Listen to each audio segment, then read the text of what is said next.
하나님은 하나님을 바라며 기도하는 자들의 음성뿐 아니라 마음까지 받으시며 그 순종을 기뻐하십니다.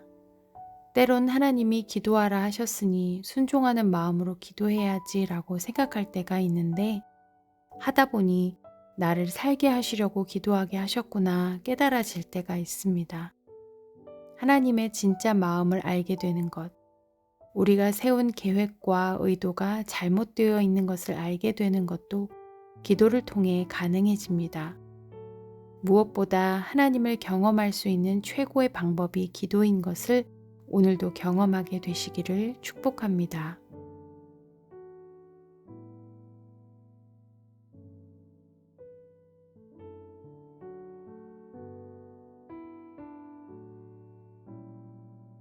룻기 2장 2절. 모압 여인 룻이 나오미에게 이르되 원하건대 내가 밭으로 가서 내가 누구에게 은혜를 입으면 그를 따라서 이삭을 줍겠나이다 하니 나오미가 그에게 이르되 내 따라 갈지어다 하매.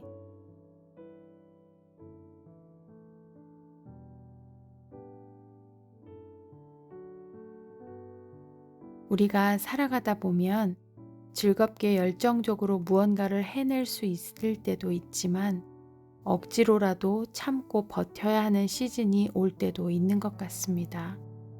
모압 여인이었던 룻도 즐거운 시간이 있었습니다. 유대 땅에서 건너온 한 가문의 남성과 결혼하고 앞으로의 장래를 꿈꿀 때쯤 남편이 죽고 홀시어머니와 동서만 남은 채 어떤 보호자도 없는 상황이 되어버렸습니다. 더 이상 소망 없는 상태로 다시 고향으로 돌아가려는 시어머니를 따른다 해도 어떤 것도 보장되지 않는 상황이었지만 또 유다에서 이방인으로 무시받고 지낼 것이 뻔한 상황이었지만 10년을 나오미와 함께 거하며 발견한 여호와 하나님, 그리고 그분이 택하신 민족을 어떻게 이끄셨는지를 배운 룻은 홀로 된 시어머니를 죽을 때까지 따라가기로 결심하고 베들레헴으로 따라옵니다. 그렇게 베들레헴으로 들어온 룻의 첫 번째 반응은 밭으로 나가 이삭을 줍겠다는 거였습니다. 과연 어떤 사람이 이삭 줍는 것을 허락해 줄지, 어떤 상황이 펼쳐질지 알 수 없었지만 아무것도 없는 순간에 가장 낮은 모습으로 최선의 반응을 선택하는 룻을 보게 됩니다. 결국 마침 우연히를 가장하여 일하시는 하나님의 손길로 모두 아시는 것처럼 성숙한 믿음의 사람 보아스를 만나게 됩니다. 이삭을 줍는 일, 그것은 아주 보잘것없고 쉽게 큰 결과를 보기 어려운 일 같아 보여도 용기를 낸 첫 발걸음이 하나님의 섭리를 만나게 하고 한 가문을 생명의 가문으로 바꾸어 놓습니다. 후에 룻은 다윗의 증조할머니가 되고 예수님의 족보에도 당당히 그 이름을 올리게 됩니다. 오늘 우리가 주어야 할 이삭은 무엇일까요? 어쩌면 그 일은 그닥 즐겁지도 기대되지도 않는 일일 수 있습니다. 버텨내야 하는 그 일을 통해서도 하나님은 일하십니다. 하나님 편을 선택한 자에게 하나님은 그분의 방법으로 공급해 주십니다. 이 시간 함께 기도하기 원합니다. 가장 보잘것없어 보이는 일이어도 최선의 반응을 할 수 있는 저와 여러분이 될 수 있도록, 그리고 버텨내야 하는 막막한 상황 중에도 소망을 잃지 않고 은혜를 기대하는 믿음을 주시도록 함께 기도하겠습니다.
지금은 교회를 위해 기도하겠습니다.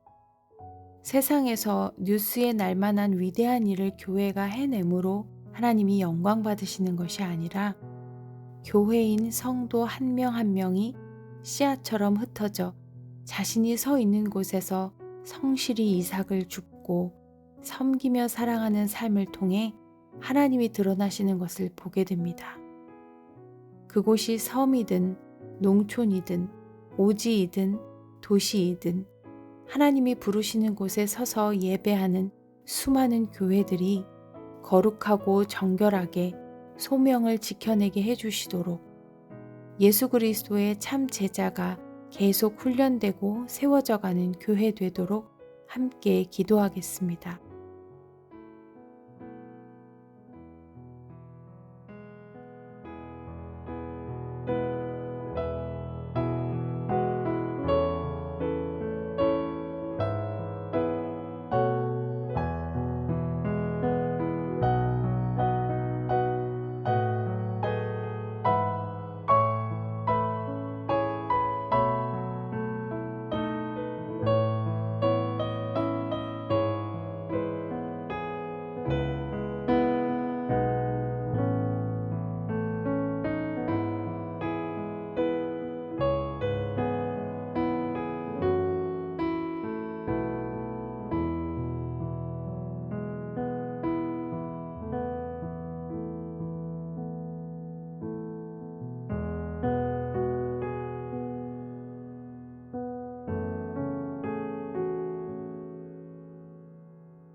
온 땅에 예수 그리스도의 이름을 부르는 교회를 세워주셔서 감사합니다. 바른 복음이 선포되고 하나님을 사랑하는 주의 백성들을 세상으로 보내어 세상을 섬기며 하나님을 보여줄 수 있게 돕는 교회로 날마다 새로워질 수 있도록 도와주옵소서. 한 번 더 기도할 것은 이 땅의 문화를 위해서 기도하기 원합니다. 자신의 욕망을 그대로 드러내고 표현하는 것이 아름다운 것으로 포장되고 쾌락을 사랑하며 양심과 영혼을 무감각하게 만드는 문화적 분위기가 만연한 이 시대 가운데 깨끗하고 건강한 정신을 추구하는 문화가 형성되게 해주시도록 이 분야에 종사하는 자들이 자신의 영향력과 사명을 깨닫고 바른 판단력과 함께 의를 선택하는 용기를 갖게 해주시도록 함께 기도하겠습니다.